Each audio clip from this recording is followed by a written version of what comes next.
Welcome. We're about to dive into the really complex world of social media and advertising for medical professionals. Our goal here is to break down exactly what you need to know to build a powerful digital presence, but without risking your reputation or your license. So let's just jump right in with a question that honestly should be on every doctor's mind today. And the answer? Well, unfortunately, it's yes. A single post, a quick video, even a comment that seems totally harmless can have absolutely massive professional consequences. See, today, the biggest risks you face might not even come from clinical errors. They can come from one single misleading post on the platforms you use every single day. And we're not talking about a simple slap on the wrist. The consequences are serious. Litigation, having your license suspended, and causing irreversible damage to the trust you've built. All right, section 1. Let's start by really mapping out this digital minefield.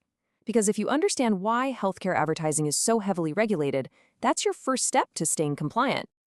Okay, first things first. We need to completely reset what you think of as advertising. Legally, it's not just about paid promotions. Almost any public content you create that promotes your services, yeah, that includes an Instagram reel explaining a procedure or a WhatsApp broadcast about your clinic hours, all of it counts as advertising, and it all falls under these very strict rules. Section 2. Now let's get into the nitty-gritty and decode the core regulations you absolutely have to follow. Getting this structure right is the key to everything. So in India, what you do online is governed by a few different layers of law. The heart of it all is the 2023 National Medical Commission regulations. But on top of that, you've got the Consumer Protection Act, the Drugs and Magic Remedies Act, and the IT Act. Each one adds another layer of scrutiny to what you're doing online. This really shows you the fundamental divide. Your goal is to educate, not to solicit. So on one side, you absolutely can and you should share valuable health info, things like public health messages or explaining scientific concepts. But the other side, the cannot do list, is crucial. You absolutely cannot self-promote using things like patient testimonials, promising guaranteed results, claiming you're the best doctor, or offering discounts. The line is drawn right there at solicitation. Okay, section 3. Let's really focus in on the two areas where doctors get into trouble most often: patient photos and patient testimonials. This is where the risk is highest. Before you even think about posting a clinical image, and that includes before and after photos, you have to follow this exact consent protocol. Let me be clear, verbal permission is not enough. You need specific written consent that spells out exactly where that photo will be used and makes it clear the patient can withdraw that consent at any time. Now, when it comes to testimonials, the rule is incredibly simple, and there's no gray area. It is prohibited, period. You can't ask for them, you can't share screenshots of them, and you definitely can't repost them to promote your practice. The line here is crystal clear. But what about online reviews? While you can't share the positive ones, you can, and probably should, respond to negative feedback. The key is to be professional, don't get defensive, and never ever breach patient confidentiality. A simple, polite response just like this one is your safest, most effective bet. Moving on to section 4. It's not just about the content itself.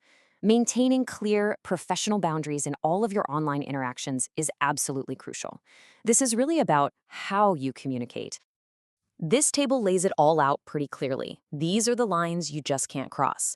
Avoid giving specific medical advice in DMs. Never diagnose a condition from a public comment. And always maintain professional dignity when you're talking with colleagues online. The goal is to keep patient interactions private and public interactions general. And remember this, it is so important. Professional responsibility is absolute. You can hire a marketing agency, sure, but you cannot delegate your accountability. Every single post, video, and comment that goes out in your name is your responsibility, both legally and ethically. Last section. So with all these rules, how do you actually build a presence that's safe, compliant, and trustworthy? Let's go through the blueprint for doing exactly that. The single biggest mindset shift you need to make is to reframe your goal. Just stop thinking about advertising and start thinking about education. Your focus for every piece of content should be providing genuine, evidence-based value to the public, not on promoting yourself. So here it is, your blueprint for a safe online practice. 1. Make sure every claim is 100% accurate and backed by evidence. 2. Be transparent. Use clear disclaimers. 3. Always maintain a professional tone. 4. Be obsessive about protecting patient privacy. And 5. Stick to the facts and the processes. Never, ever promise specific outcomes. And never, ever forget why this all matters so much. The consequences of getting this wrong are severe, and they hit you from all sides. They can impact your license to practice, your finances through consumer protection claims, and maybe worst of all, the professional trust that you've spent your entire career building.